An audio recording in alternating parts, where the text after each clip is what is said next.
Assalamualaikum warahmatullahi wabarakatuh. Perkenalkan, saya Gandhi Prantika Pratama. Di sini saya akan menjelaskan tentang algoritma penjadwalan CPU sistem operasi. Di sini ada 4 algoritma penjadwalan CPU. Yang pertama, first come first serve atau FCFS,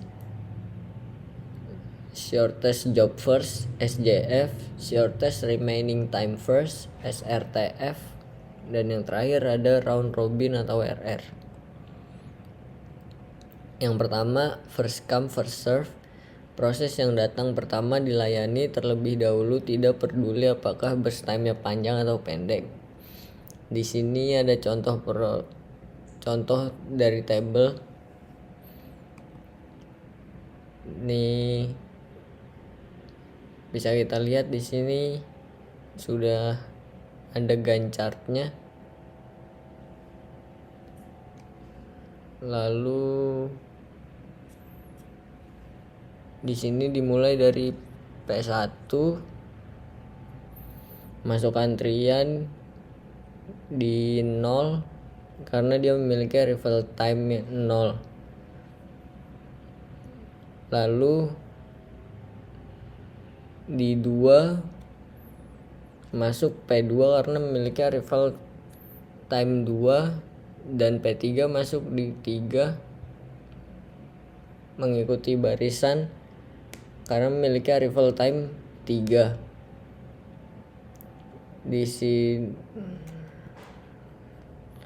lalu di sini 12 telah selesai proses dari P1 karena memiliki burst time 12 dan langsung diikuti oleh P2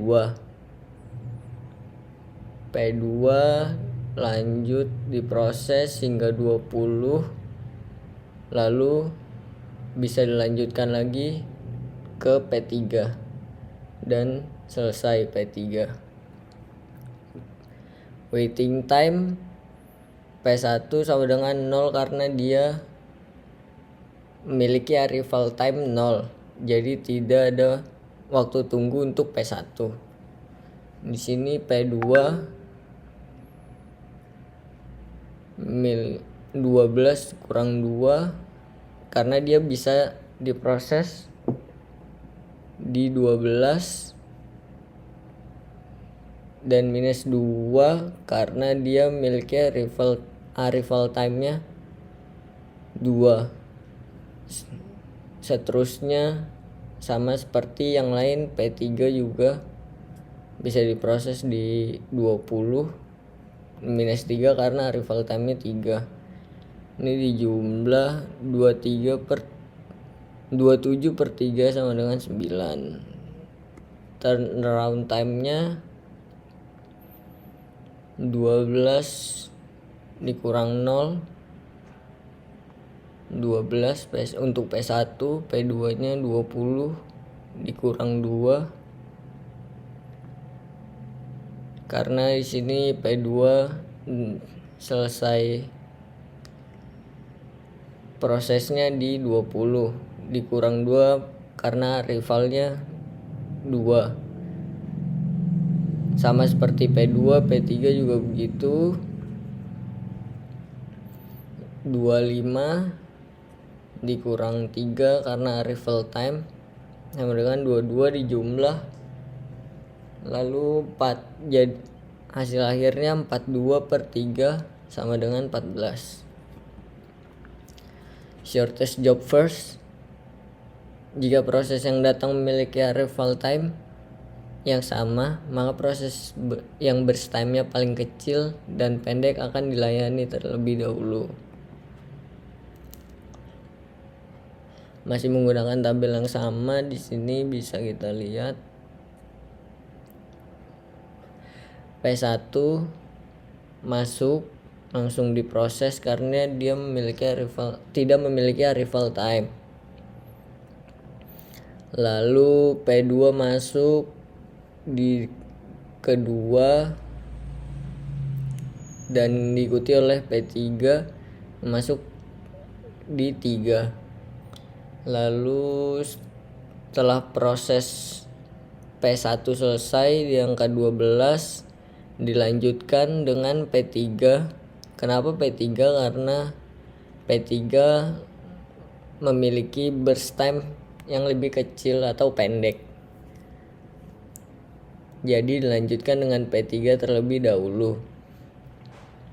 Setelah itu baru diikuti di P2 di 17 dan proses selesai. Waiting time-nya P1 tidak memiliki waiting time. P2 sini 17 dikurang 2 karena baru bisa diproses di 17. Lalu P3 12 dikurang 3. Di jumlah hasil dari semua waiting time dibagi 3, karena di sini ada 3 proses. 24/3 sama dengan 8. Turnaround time-nya P1 0, P2 25 dikurang 2 sama dengan 23. P3 17 dikurang 3 sama dengan 14. Sini jadinya 37/3 sama dengan 12,33. Yang ketiga, shortest remaining time first. Jika suatu proses sedang dikerjakan kemudian ada proses lain yang datang di mana burst time-nya lebih kecil dari sisa waktu proses yang sedang dijalankan, maka proses lain akan dikerjakan dulu dan sisa proses tadi dikembalikan ke ready queue. Hampir sama dengan yang sebelumnya. Sini P1 masuk di 0, lalu diikuti dengan P2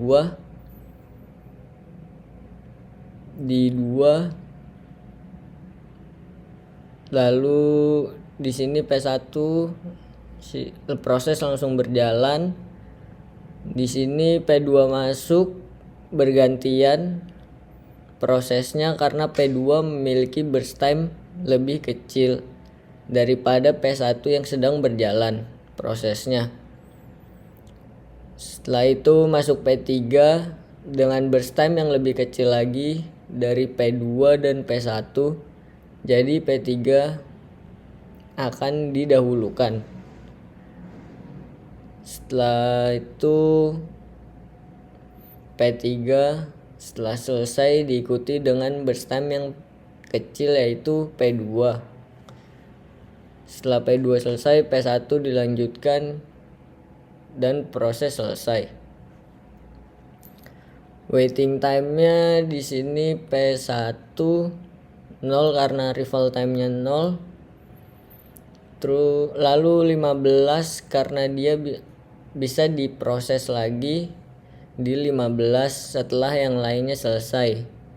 Dikurang 2 karena dia memiliki arrival 0 dan sudah melakukan pemrosesan hingga 2.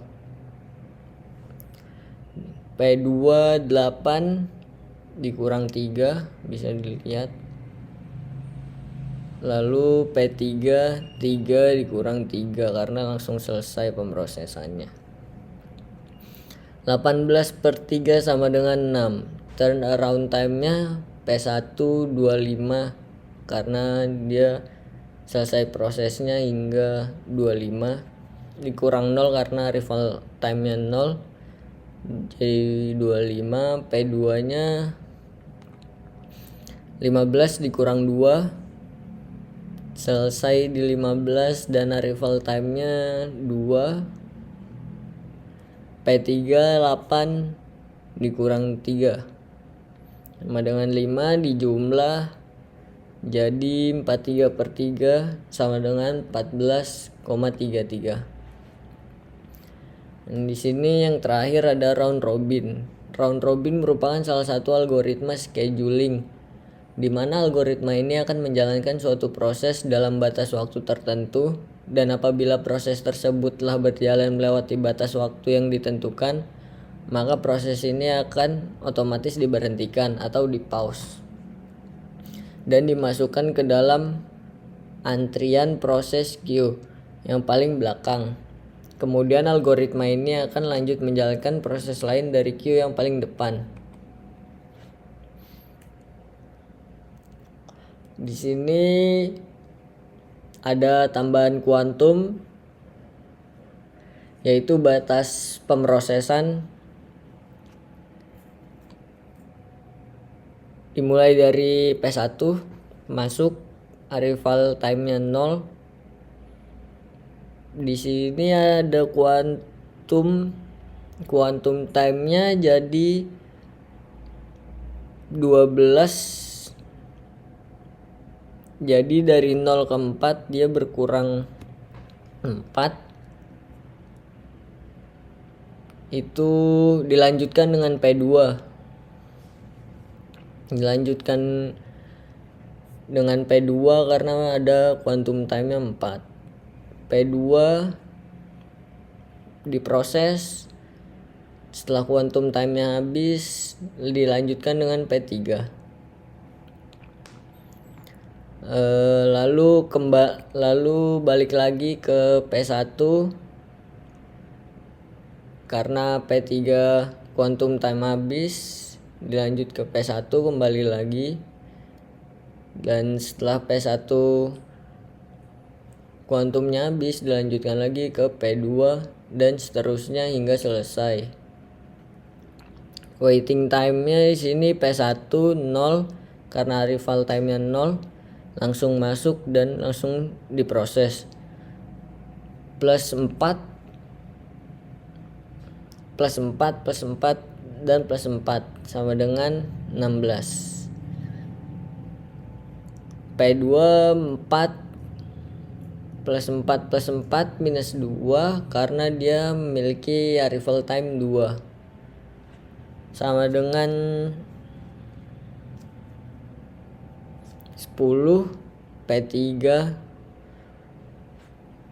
karena pemrosesannya paling sebentar atau paling pendek, jadi dia hanya membutuhkan waiting time 4 tambah 4 kurang 3 karena arrival time-nya 4 sama dengan 5 dijumlah 31/3 sama dengan 10,33. Turnaround time-nya 25. P1 25 dikurang 0 25. P2 nya 20 dikurang 2 18. P3 nya 21 dikurang 3 18 dijumlahkan 61/3 sama dengan 20,33. Segitu saja dari saya. Mohon maaf jika masih ada salahnya karena saya juga masih belajar. Wassalamualaikum warahmatullahi wabarakatuh.